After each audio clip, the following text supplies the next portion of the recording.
exciting. I've got something exciting to tell you. Talking about paintings and exhibitions and things. I think we should start. Oh, good morning, Jane. Good morning, Jane. And good morning, Mike. What are you all doing today? Oh, of course, it's Easter, so no one's at work. Yeah, happy Easter. Happy Easter, everybody. Happy Easter. Okay, right, let's start. I love you all, but I'm going to turn off comments because you're going to want to see this. There we go. Turn off commenting. And right, okay, so like I said, I'm so excited because I am going to have some work exhibited. I know. And before you're all thinking, I never knew that she was an artist. Well, you will see that I'm definitely not an artist because this whole thing it's quite funny actually. It's the Robert Rauschenberg Foundation. So they are putting on an exhibit in New York, and all of the proceeds are going to artists affected by COVID. So the whole of the exhibition basically surrounds the work that Robert Rauschenberg did that was called Erased. And he took a William de Kooning painting or drawing and he erased it, and so that was his work. And those of you that have been following me will possibly remember that I did a curated canapes and cocktails, so a little video about this work of art, so Erased. And so I created this absolute masterpiece. So there we go, that was my self-portrait that I did do in only 1 minute live on camera, and I think you can tell. So obviously I don't have that anymore. This is what it looks like now. Here we go. So I did, it looks, I think you'll agree, a lot better now. By some kind of weird quirk of fate, I kept this erased work of art, my self-portrait, and I have to send it to some fancy address in New York, where it will be exhibited in the Robert Rauschenberg Foundation, along with my erased video. So you can watch that on Curated Canapes and Cocktails. I guess I have to give them the rights to the video as well.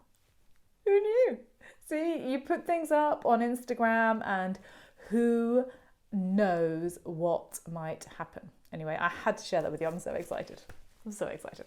Okay, so let us get on to the real business of today, which starts with this painting, which is very serious. This is a painting of the Council of Trent.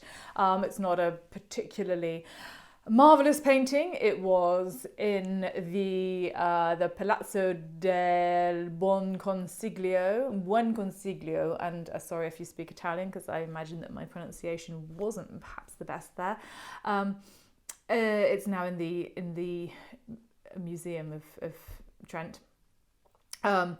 And the reason that I am showing you this is because the Council of Trent took place between 1545 and 1563, and one of the Bon Consiglia, the good things, the good ideas or good councils that came out of the Council of Trent was that the Julian calendar should be abandoned and people should begin to follow the Gregorian calendar.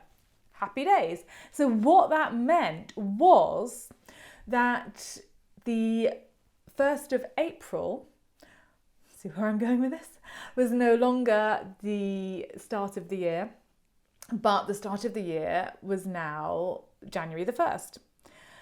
Thing is that in the 16th century, and this pertains specifically actually to, it pertains to all sorts of European countries. But in fact, what I missed out was that the French decided in 1582 to absolutely adopt this, and so they changed basically the beginning of their year from the 1st of April to the 1st of January. But as I say, the thing is that loads of people just didn't get the memo.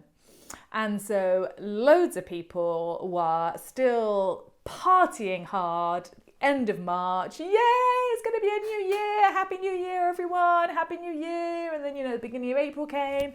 And I was like, oh my God, these are crazy people. They don't realise. And so people started to make fun of the crazy people who hadn't got the memo that the beginning of the year had changed. Got that? That was a bit... I made that unnecessarily complicated. It wasn't that complicated. And so, anyway, so let me show you this next painting.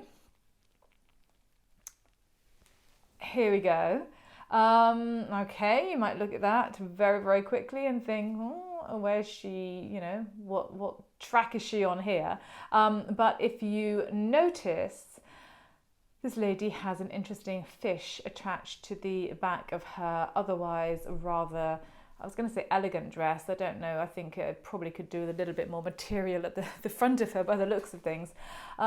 So part of, in France especially, part of the thing that pranksters did to these poor people who were partying hard and hadn't realised that the beginning of the year had changed to the 1st of January was that they would tag things on their back. And one of the things that they would put on their back was a fish. And this was because it sort of stems from the tradition that young fish are very gullible and therefore they can be hooked very easily, they can be caught very easily. So in French, April Fool's Day is called Poisson d'Avril. So the April fish rather than the April Fool. And that's exactly what this painting is describing. So this is actually a contemporary painting. This isn't from 17th century France when the tradition of the Poisson d'Avril began. This is actually by a French artist, a Parisian artist called Thierry Bruet. And it only dates to 2018. It's the part of the Saatchi collection. But so here, I think this is quite an interesting work though, because is this just this little girl? I think on the right hand side, having fun. She's cut out a fish. You can see the bottom right hand side of the bottom right corner of the painting has got the discarded scissors and a bit of paper. Actually, I think I've got a close up of that. Or maybe I don't. No, I haven't. Anyway, so you can see what she's done. So she's cut out this fish and she's put it on the back of this lady's dress, and she's looking out at us, sharing the joke, finding it very, very funny. But then, I don't know, just look at the way that the dress is and look at the way that the fish is going. It just seems to me like the fish might be sort of swimming upstream and heading for a part of her anatomy, which could be quite interesting in this context. And then sort of, I don't know, coupled with the obsequious looking gentleman who's obviously, he's kind of looking obsequious and groping her at the same time. You just wonder whether there are undercurrents in this work. It's kind of part cartoon and parts incredibly fine, beautiful, very detailed, exquisite painting. So Poisson d'Avril. So April Fool's Day, as per the Parisian tradition. Now, of course, April Fool's Day. We have April Fool's Day. And indeed, it is today, April the 1st. So happy April Fool's Day, everybody. So we have April Fool's Day in Britain. They also have April Fool's Day in the States. And so I just want to show you this image, which has become quite celebrated. This is Norman Rockwell. And this was to celebrate April Fool's Day in 1945. This was on the front, as you can see, of the Saturday Evening Post. Sorry, 1943. He did two more images, one in 1945 and one in 1948, in a similar vein. And this basically is an image that was posted, and it's absolutely not posted. Drew the image and it was published, and it's full of inconsistencies. He says that there are 45 inconsistencies in this image. Some of them are really easy to see, some of them not so much. If you start with the bottom right hand corner, we can see there's a little deer with antlers sitting under a chair where you might think a dog could be, and then in the corner again, the bottom right corner again, you have a thistle, but instead of flowers on the top, you've got milk bottles, so that's a good visual pun, a milk thistle. The guy sitting in the chair is in fact wearing a skirt, and the lady sitting opposite him is wearing a pair of trousers, which was like, I mean, so today we wouldn't consider that any kind of error or inconsistency or joke or whatever. You know, that's quite normal. Maybe not the guy wearing the skirt so much, but then ladies certainly didn't wear trousers. They're wearing, I think they've both got roller skates on. There's just a whole bunch of things. You know, the guy coming out of the painting on the mantelpiece. There's actually a plate with bacon and eggs on the mantelpiece. I could go on.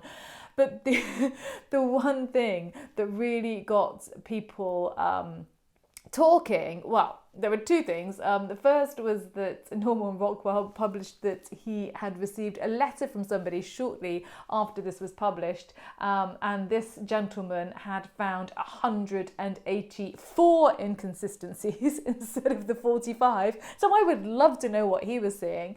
But the thing that really got people talking was the fact that, well, I just have to find the right image to show you. Not that one. This, no, that's the same one. Oh, by the way, look, I don't know if you can see that she's cracking nuts with a big wrench as well, and there's no checkers on the checkboard. So rather marvellously, Instagram have changed how this works again. Here we go. This is the one I was looking for. So people were talking quite a lot about the fish going up the stairs. Okay, so quite a surreal part of this image, fish going up the stairs. That, however, wasn't the thing that really got folks worked up. I'm trying to find the original image again. There we go. The thing that really got people worked up was the architecture of the house.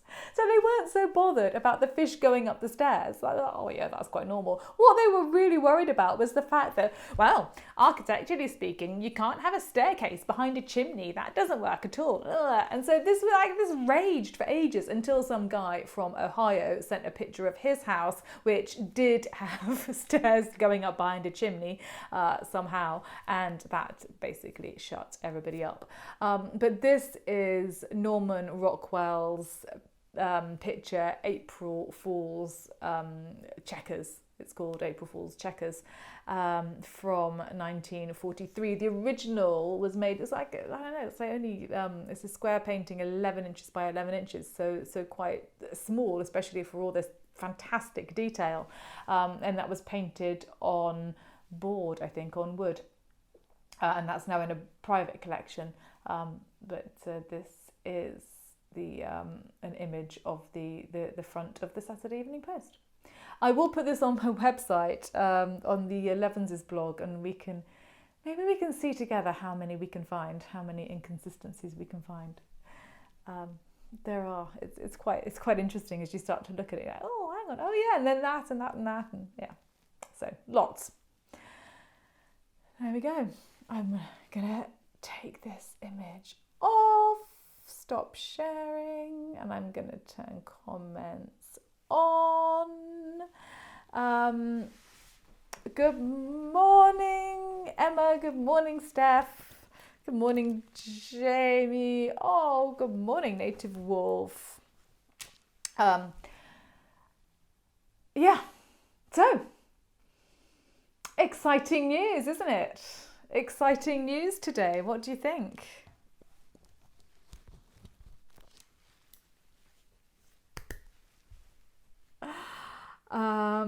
That fish prank, definitely going to use that the next April Fool's. That was so interesting. Thank you. So, yeah. Okay. Who believed that I was actually going to have my work exhibited in the Rauschenberg Gallery? Because clearly I'm not. That was my hilarious April Fool.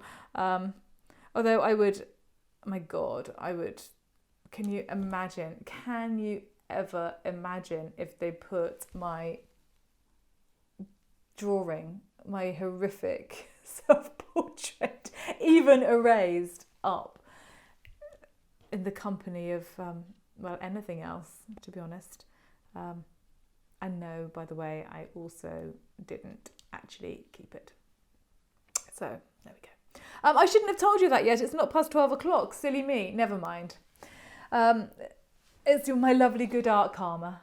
Did you totally believe me? Oh my God, Lavinia, I love that. I should have kept it going a bit more. I could imagine maybe the curated canapes and cocktails video going up there. I could kind of imagine that. Well, maybe. I don't know. I'm glad you believe me. Jamie certainly didn't believe me. Well, that's charming. Thank you very much indeed. All right. Well, I do hope that, I hope you get caught up in many April Fools, but you believed it too. Oh, that's so lovely. Oh, I should have kept it going a bit longer. I'm not very good at that kind of thing. So yes, I hope you have a lovely April Fool's Day. You've only got another 40 minutes in which you can be pranked. So just check, everybody, that you haven't got a Poisson d'Avril on your back, or yes, anything else. I think in Scotland the tradition was more, you put a sign on someone's back saying "kick me," which was nice. You believe me too, Adrian. Oh my God, that was a good one. I'm so pleased with myself now. Yeah, but have a beautiful Easter weekend. I'm going to be filming still for a couple of days. I've still got a few films to do for the Bishops Conference website. But the Easter story, which is really interesting, actually. I'm just going to say, so there was one work of art that I did, and I will share some of these. But there was one work of art I did, and it was Garofalo's Ascension, and no one has written about Garofalo's Ascension, and so it was great, just really, really starting from scratch and really piecing together things, because quite often I'll read things and I'll kind of get a sense, especially in terms of who characters might be, because sometimes I can't necessarily always pick out the saints unless they've got their attributes, but other people can. But so this one I had to really work hard, but I kind of loved it. So it really exercised my brain. So I have to film that one and a couple more. So there we go. Anyway, I'm rambling now. I'm going to go. Happy Easter, everybody. And I will see you next Thursday. Take care. Thanks for joining.